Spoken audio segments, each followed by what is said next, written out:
வாழ்க வளமுடன். வாழ்க வளமுடன். மிக்க மகிழ்ச்சி. பெற்றோர்கள் அனைவருக்கும் வணக்கம். இது என்னடா புது வணக்கமா இருக்குது. இந்த உலகத்துல இருக்கிற மக்கள்ல ஒரு 30 வயதுக்கு மேற்பட்ட அதிகப்படியான மக்கள் பெற்றோர்களா இருக்கிறோம், இல்லையா? நம்ம குழந்தை பேருக்கு முன்னாடி நம்ம வாழ்க்கை ஒரு மாதிரி இருக்கும், குழந்தை பேருக்கு பின்னாடி நம்ம வாழ்க்கை ஒரு மாதிரி இருக்கும். அதாவது நாம நினைச்சபடி பல்வேறு விதமான கனவுகள்ல கற்பனைகள்ல நம்ம வாழணும்னு நினைச்சிட்டு இருப்போம். ஆனா நமக்கு குழந்தைகள் பிறந்ததுக்கு அப்புறம் அவங்களோட வாழ்க்கையே நம்ம வாழ்க்கையா மாறிடும். அவங்க வாழ்க்கை தான் நம்ம வாழ்க்கையவே நடத்துங்கிற அளவுக்கு நம்ம மொத்த வாழ்க்கையும் விட்டு அவங்களுக்காக நம்ம வாழக்கூடிய சூழல்ல மாறுறோம். அப்ப அப்படி ஒரு உயர்ந்த வாழ்க்கையை வாழ்ந்து கொண்டிருக்கக்கூடிய ஒவ்வொரு பெற்றோர்களுக்குமான மிகச்சிறந்த காணொளியாக இது இருக்கும்னு நான் நம்புறேன். ஏன்னா நானும் 2 குழந்தைகளை பெற்று வளர்த்து கொண்டிருக்கிற பெற்றோரா இருக்கிறதுல நான் சொல்றேன். நான் ஒரு 10 நிமிடம் உங்களோட பேச போறேன். தயவு செஞ்சு இந்த 10 நிமிஷத்த நீங்க காது குடுத்து கேட்கணும். அதுக்கப்புறம் நான் சொல்றது தொடரலாமா? வேண்டாமான்னு நீங்க முடிவு பண்ணுங்க. இப்ப நம்ம எல்லாருடைய நோக்கமும் நம்ம குழந்தைக சிறப்பா, மகிழ்ச்சியா, சந்தோஷமா, ஆனந்தமா இந்த பூமியில வாழணும். அப்படிங்கிற குறிக்கோள் தான் நம்ம எல்லாருக்கும். அதற்காகத்தான் நம்ம எவ்வளவோ முயற்சிகள் எடுக்கிறோம். நம்ம குழந்தைகள பிறந்ததிலிருந்து அவங்களுக்கு ஒவ்வொன்னும் பார்த்து, பார்த்து, பார்த்து, பார்த்து ரொம்ப சிறப்பானதா, உயர்வானதா, மதிப்பு மிக்கதா தேடி, தேடி வாங்கி கொண்டு போய் குடுக்குறோம். இதுல யாருக்கும் மாற்று கருத்து இருக்கிறதுக்கு வாய்ப்பில்ல. தன்னை விட தன்னோட குழந்தை நல்லா இருக்கணும்னு நினைக்காத பெற்றோரே கிடையாது. அதற்காக அவர்கள் செய்த தியாகம் ஏகப்பட்டது. வாழ்க்கையே தான்.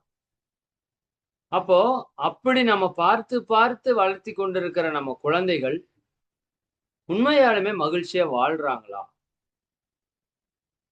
அப்படிங்கிற ஒரு கேள்வி நம்ம கேட்டு பார்த்தா 100% இல்லை அப்படிங்கிற ஒரு பதில் தான் வரும். அப்ப நம்ம இவ்வளவு தரமான உணவு குடுத்தோமே நம்ம குழந்தைகளுக்கு, இவ்வளவு தரமான ஒரு கல்விய குடுத்தோமே, இவ்வளவு நல்ல ஒரு கல்லூரியில இணைச்சோமே, இவ்வளவு நல்ல ஒரு வேலை வாய்ப்பு வாங்கி குடுத்தோமே, நல்லா தானே கல்யாணம் பண்ணி வச்சோம். அவங்களோட வாழ்க்கை ஏன் இவ்வளவு கஷ்டப்படுது? சொல்லுங்க. ஒரே காரணம் தான். அதாவது நீங்க உங்க பையன நல்லா ட்ரெயின் ஓட்ட கத்துக் குடுத்துட்டு, அவன போய் ஃப்ளைட் ஓட்டு அப்படின்னு சொல்லிட்டீங்க. இவ்வளவுதான் பிரச்சனை. வேற ஒண்ணும் இல்ல. உங்க பையன் எக்ஸலென்ட்டா ட்ரெயின் ஓட்டுவான். வேர்ல்டுல தி பெஸ்ட்டா ஓட்டுவான். சரிங்களா? அவன்கிட்ட கொண்டு போய் ஃப்ளைட்ட குடுத்தீங்கன்னா என்ன பண்ணுவான்? அதே போல நம்ம எல்லாவற்றையும் நம்ம குழந்தைக்கு சொல்லிக் குடுத்தோம்.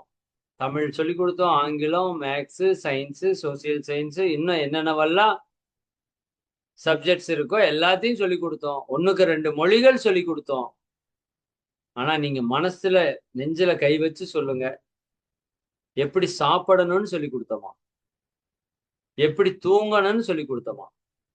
எப்படி தண்ணி குடிக்கணும்னு சொல்லிக் குடுத்தோமா? உடம்ப எப்படி நோய் இல்லாம வச்சுக்கணும்னு சொல்லிக் குடுத்தோமா? மனச எப்படி அமைதியா வச்சுக்கணும்னு சொல்லிக் குடுத்தோமா? கோபம் வராம வாழ்றதுக்கான முறைகள கற்றுக் குடுத்தோமா? எது வந்தாலும் எதிர்த்து போராடி வெற்றி பெறக்கூடிய ஒரு நம்பிக்கையை கற்றுக் குடுத்தோமா? அல்லது உறவுகளையாவது மதிக்கிற ஒரு பண்பை நம்ம கற்றுக் குடுத்திருக்கிறோமா? பெற்றோரை மதிக்கிறாங்களா இன்னைக்கு குழந்தைகள்? சொல்லுங்க. இயற்கையை மதிக்கிறதுக்கோ, இறைவனை வழிபடுவதற்கான காரணத்தையும் நம்ம சரியா சொல்லிக் குடுத்தோமா? அப்ப இதுல ஏதோ ஒரு தடை இருக்குதுங்கிறத நீங்க எல்லாருமே புரிஞ்சுக்க முடியுது. இவ்வளவு நல்லா படித்து, இவ்வளவு ஃபர்ஸ்ட் ரேங்க் வாங்கிட்டு வர்ற குழந்தைகளும் வாழ்க்கையில நெறைய பிரச்சனைய ஃபேஸ் பண்றாங்களே! சரிங்களா? இது எல்லாம் ஏன்னு நீங்க கேள்வி கேட்டா ஒண்ணே ஒண்ணு தான். அவங்களுக்கு எல்லாத்தையும் கத்துக் குடுத்துட்டோம். வாழ்க்கைனா என்னன்னு கத்துக் குடுக்கல. எப்படி வாழணும்னு கத்துக் கொடுக்கல. சரிங்களா? இப்ப இது ஒண்ணுதான் பிரச்சனை. அதான் நான் சொன்னேன்ல, ட்ரெயின் ஓட்ட கத்துக் கொடுத்துட்டு ஃப்ளைட் ஓட்ட சொன்னா எப்படி இருக்குமோ அப்படி வாழ்க்கைக்கு நேரடியாக எந்த அளவும் சம்பந்தம் இல்லாத எல்லாத்தையும் கத்துக் கொடுத்துட்டு மொத்த வாழ்க்கைக்கான விஷயத்தையும் விட்டுட்டு நீ நல்லா வாழு நல்லா வாழுன்னா எப்படிங்க குழந்தை நல்லா வாழும்? நீங்க சிந்திச்சு பாருங்க. சரிங்களா? அப்ப நம்ம குழந்தை நல்லா வாழணும்னா அதுக்கு முதல் உடம்ப நல்லா வச்சுக்கிறதுக்கு சொல்லிக் கொடுக்கணும். மனச நல்லா வச்சுக்கிறதுக்கு சொல்லிக் கொடுக்கணும். மனம் போல வாழ்க்கை. நல்லா புரிஞ்சுக்கோங்க. சரிங்களா? அப்ப மனச நல்லா வச்சுக்க சொல்லிக் கொடுக்கணும். மனச தன்னோட கட்டுப்பாட்டுல வச்சுக்கிறதுக்கு சொல்லிக் கொடுக்கணும். 3வது உறவுகளை மதித்து உறவுகளோடு இணக்கமாக இணைந்து வாழ்றதுக்கு சொல்லிக் கொடுக்கணும். இன்னைக்கு இருக்கிற செல்போன் மீடியா கலாச்சாரம் நம்மள தனித்தனி தீவுகளா பிரிச்சிருச்சு. அது இன்னைக்கு இருக்கிற விஞ்ஞான உலகத்துல நம்ம குழந்தைகளை சரி பண்றதுங்கிறது மிகப்பெரிய ஒரு சாதனை. இன்னைக்கு குழந்தைகள்லாம் முதல்லலாம் நம்ம வயதுக்கு என் வயதுக்கு 40 வயது. எங்க அப்பா என்ன டிசிஷன் எடுக்கிறாரோ அதை நான் செயல்படுத்தினேன்.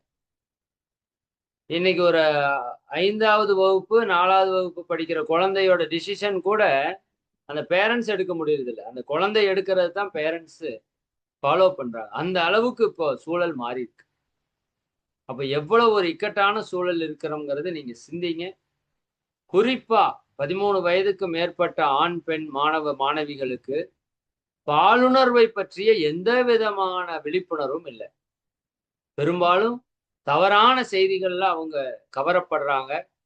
அதனால பல மாணவ மாணவிகளோட வாழ்க்கை இன்னைக்கு பரிதாப நிலைக்கு இருக்கிறத நாம கண் முன்னாடி பார்க்கிறோம்.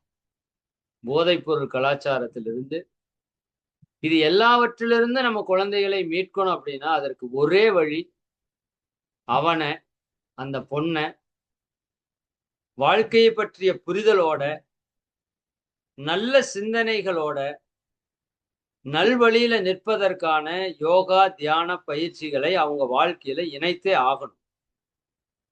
இனி இது கட்டாயமான ஒரு விஷயமா மாறிடுச்சு. ஏன்னா நம்ம மனதை நம்ம கட்டுப்படுத்தாம நம்ம வாழ்க்கையை நம்மளால கட்டுப்படுத்த முடியாது. அப்போ இன்னைக்கு இருக்கிற இன்னொரு பெரிய சேலஞ்ச் என்னன்னா பாலுணர்வு சார்ந்த பிரச்சனைகள். இன்னைக்கு செல்போனை வாங்கி நாமளே ஆண்ட்ராய்டு மொபைலை வாங்கி சிம் கார்டை போட்டு டேட்டா நெட்டை ரீசார்ஜ் பண்ணி நம்ம குழந்தை கையில கொடுக்குற அளவுக்கு வந்துருச்சு. எனக்கு சில நேரம் பதறும், என்னடா நடக்குது? சரிங்களா? குழந்தை எந்த தவறையும் பார்ப்பதற்கான வாய்ப்பை நாமளே உருவாக்கி கொடுக்கிறோமே. சரிங்களா? அப்ப இந்த நிலையிலிருந்து அவனை காப்பாத்தணும்னா நாம போய் 24 மணி நேரம் பின்னாடியே சுத்த முடியாது. சரிங்களா? அப்ப அவனுக்கு பாலுணர்வுனா என்ன? அது மேல ஒரு விழிப்புணர்வு. சரிங்களா? உடலை பற்றிய விழிப்பு, மனதை பற்றிய விழிப்பு, வாழ்க்கையை பற்றிய புரிதல், தீய குணங்களிலிருந்து விடுபட்டு நற்குணத்துல நிற்கிற தன்மை. சரிங்களா? நல்ல பண்புகள், நல்ல மனிதனாக அவன் மலர்வதற்கு, அந்த பெண் மலர்வதற்கான ஒரு வாய்ப்பு தான் இறை சாதனை மார்க்கத்தின் மூலமாக நாம நடத்தக்கூடிய 5 நாள் யோக பயிற்சி வகுப்பு. நேரடி வகுப்பு. 5 நாள் குழந்தைகள் தங்கி பயிற்சி எடுக்கணும். அதுல இப்ப நம்ம சொன்ன எல்லா விஷயத்தையும் அந்த குழந்தைகளுக்கு நம்ம கற்றுக் கொடுப்போம். இந்த ஒரு முறை விதைக்கக்கூடிய விதை அவங்க வாழ்நாள் முழுக்க மிகப்பெரிய விருட்சமாக அவங்களுக்கு வழிகாட்டும். இதுல மாற்று கருத்து இல்லை.